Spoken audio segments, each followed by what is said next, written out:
What up, guys? This is Casey is Raw again, and today this is something different. I just woke up from a very long sleep. Actually, I was having a horrible time sleeping last night, to the point when I was ready to just go ahead and take something like NyQuil or something to put me to sleep, because I was having a hard time sleeping. I probably should have just did a video, because if I had enough energy that I couldn't sleep, I could at least do that. But I finally went to sleep. I had a bunch of weird dreams.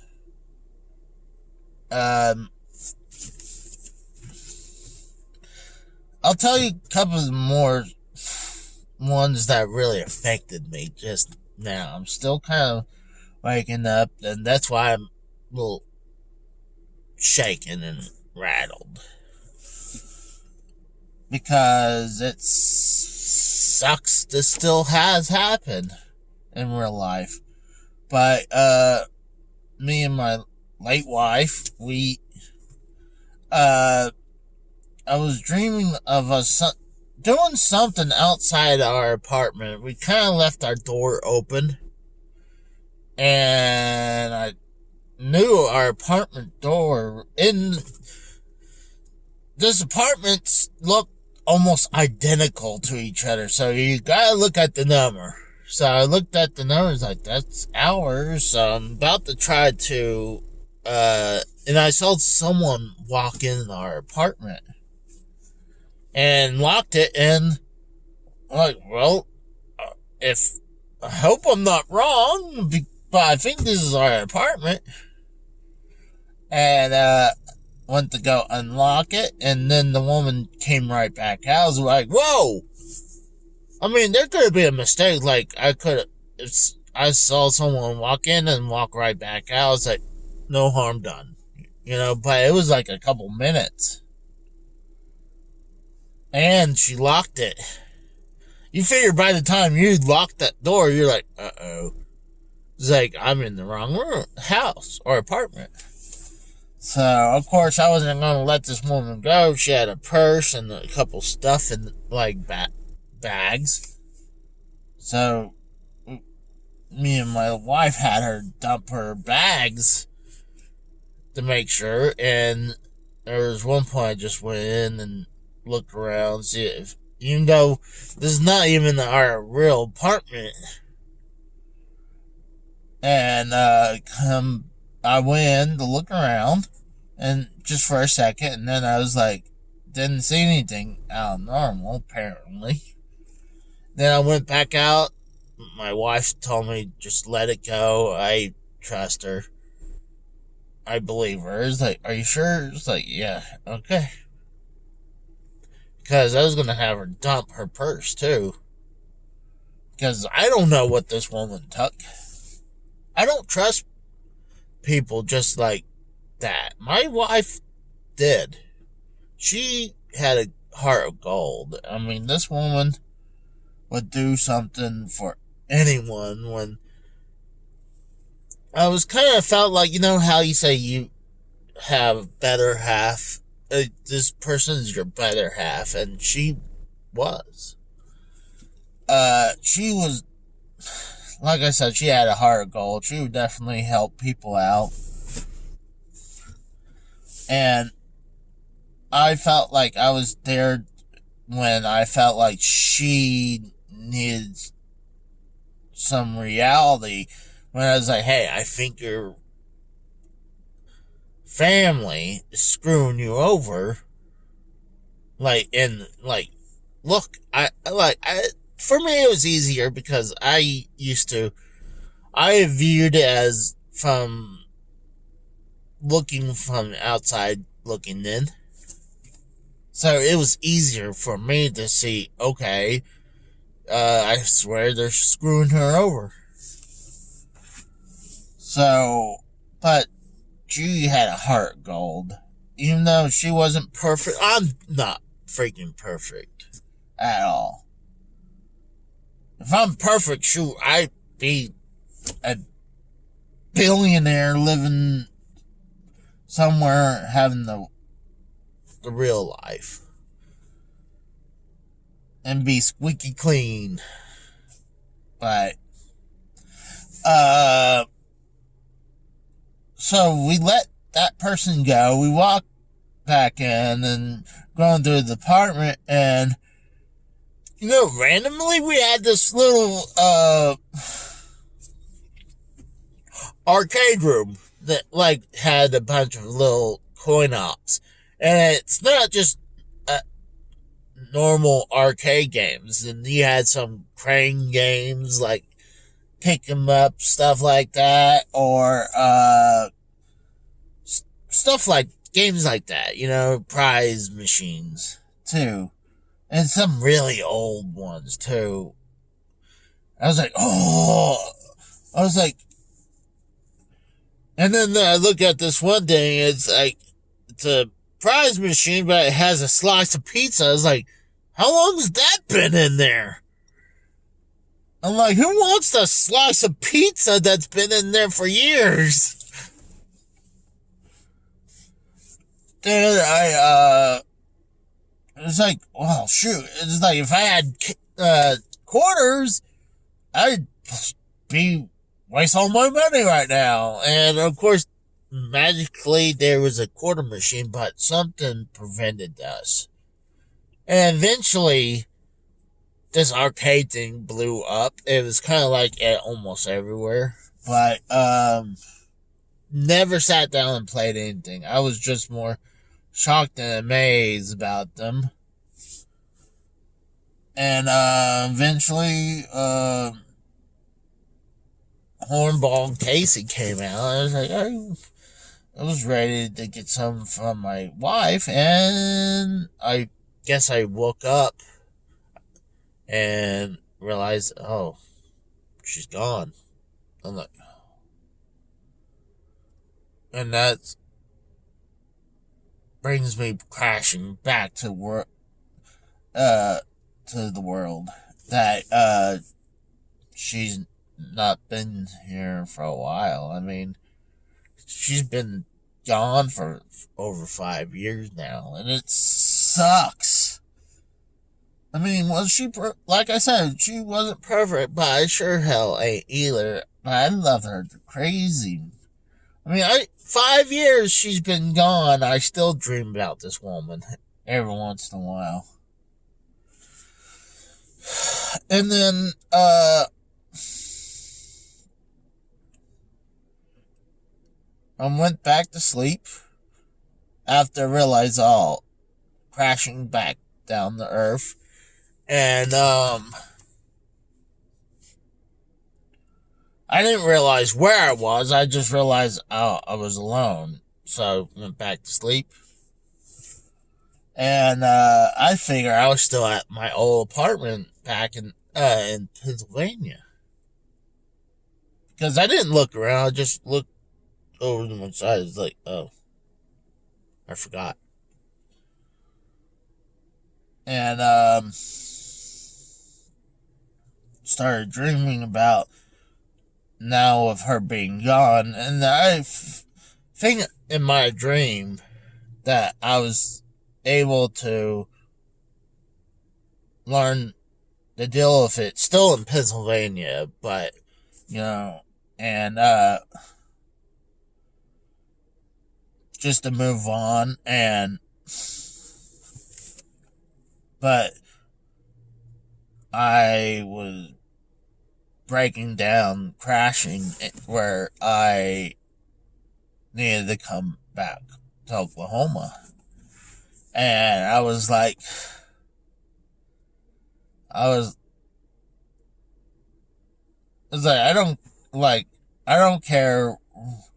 I didn't need everything in my, if this would have happened in real life, what I'm about to bring up, I would have been okay with this, because currently I don't have everything in, that I took with us currently in the house and what I need. I could get rid of most of this shit I have in the garage and I'd be just fine. But I was like, I don't care if I just load up my car of the stuff I want to keep and sell everything, or is like, you know what, you guys can have the furniture and everything. I'm sorry, I'm having a little give me a second. I had to blow my nose. I was getting congested. But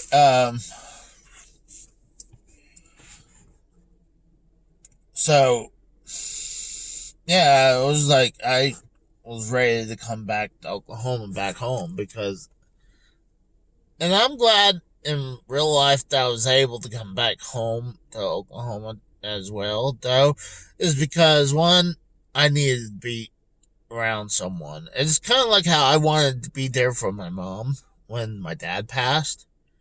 I kind of needed that for myself too, and that's why I was glad. Well, I have a bunch of my friends and family. Well, mainly a bunch of families here. A lot of my friends kind of moved on. I mean, I think a lot of them kind of dispersed out now, you know? So, I'm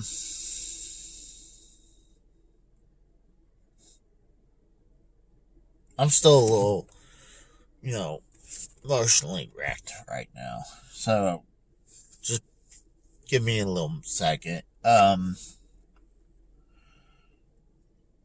So, when I was pretty much having a breakdown, realizing I'm all alone, lost my wife and everything again. So I was like, yeah, I wanted to load up my car and come back to Oklahoma. And that's pretty much when I woke up. So I'm still kind of, like I said, I'm rattled a little bit still. But it wasn't all bad either. It was kind of funny at the first part, or weird at the first part. I wanted to put this on hold until I wanted to tell you the major part of the story about my wife and everything. That I mean, even after 5 years, I still not only think about the woman, I still dream every once about her.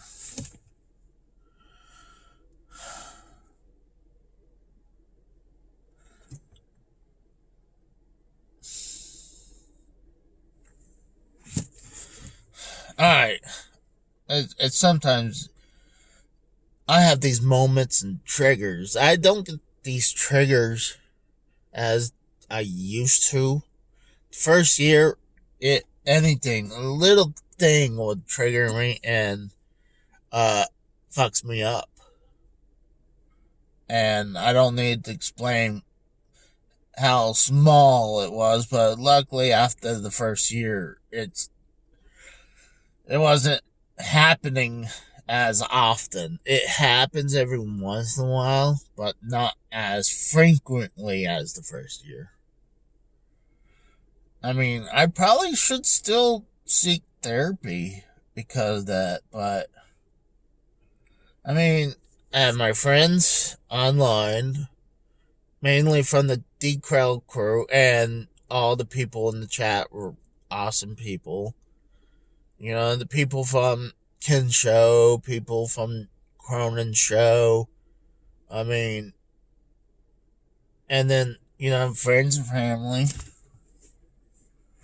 helped me to move on with life.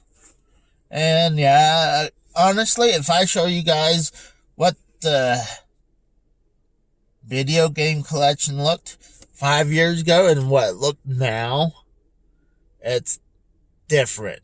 And I did a lot of shopping therapy, and I guarantee it's probably not helping with my love life right now. And honestly, I know if I get back into dating a lot,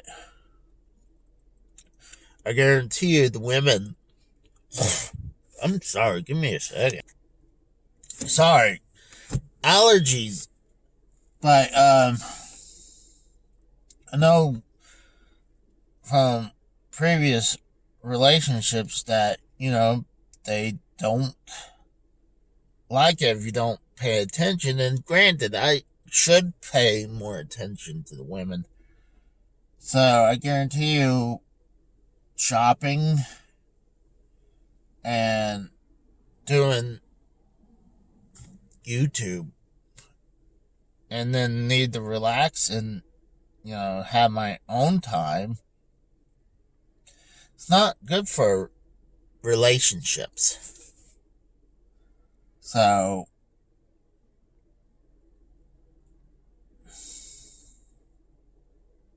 I thank everyone for helping me get through a lot of this. Not only you guys there in YouTube land, obviously my friends and family. But, alright, with all that talked about, I want to talk about the first part of the dream. My buddy, I used to work at Sears. Me and him would go fishing every once in a while. My dad had this fishing boat. I have a lot of fishing tales I didn't tell you guys. So, we decided to go hit up one of our places that we usually hit the fishing lake. And, we're just walking down, trying to scope the area, see where a good spot to go fishing. And we're trying a couple spots, and then somehow, I don't know how we walked into this, but we walked into a tiny little wooden hut. And I'm talking about not like a built out of sticks. It's like a little cabin. But we apparently walked right in there, and there's a little hole cut out in the floor where, almost looked like if you're gonna go swimming or hot tub, something like that. But it's apparently for fishing. We just walked in there willy nilly, even though it's probably someone's property. So we're fishing in there, and eventually a few people walked in there, and they made act like everything's cool. That there was no problem for us to be in there. And so we're fishing, and at one point I thought I got a fish, but I accidentally hooked the back of my buddy's shirt. And I was getting him instead. That's why I wanted to bring this at the very end, because one, I wanted to talk about that first and then this. But yeah, me and my buddy, we used to go fishing a lot in Oklahoma, but honestly, since I moved to Pennsylvania, a lot of the fishing stopped. And why she liked fishing is just, she was always either doing being a, God, how you pronounce it? Dialysis. So she was doing that. And when she wasn't, she was hurt and she couldn't do anything much. So a lot of the fishing stopped, and it was okay. But I do still wish to go out and fishing, but a lot of my buddies moved on with life, and I understand. I'm not going to point at someone, why can't we go fishing? I understand life moves on. So, but I just thought it was hilarious. Normally, we walked in this little wooden hut that honestly we wouldn't just walk in. We just did, and then people walked in. I assume it was the owners of the hut, but and I hear there's this rumor of a law in Oklahoma. I don't know how much of it goes across the whole country, but if you don't have let's say you have a body of water and like a pond, a lake or wherever, if you don't have it fenced, then you're supposed to allow the public come in and fish. I don't know how much accurate that is, but as children, we assumed that was correct. I don't know. I don't know if that's accurate, but I do know there was a old neighborhood that has a pond, and there's a little fence going through the pond, halfway through the pond. So they're saying half this pond is theirs and half the pond is someone else. So I guess it could be true. But like I said, I do have a bunch of fishing stories. And you know what? When I go traveling, maybe I'll go ahead and tell you guys one of them. Maybe I'll go through a couple of them. So what I'm going to do is I'm going to get dressed. I was actually going to do this in the collection room, but there was some activity going in the kitchen, and I mean, a lot of this is kind of personal anyways, so I didn't want people to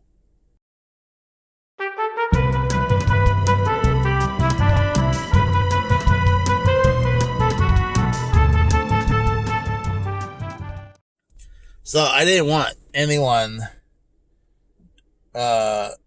in the household listen to that, and my mom or grandpa right now be worried what's going on, because there's nothing wrong. I just had emotional thing that I felt like I just needed to talk about.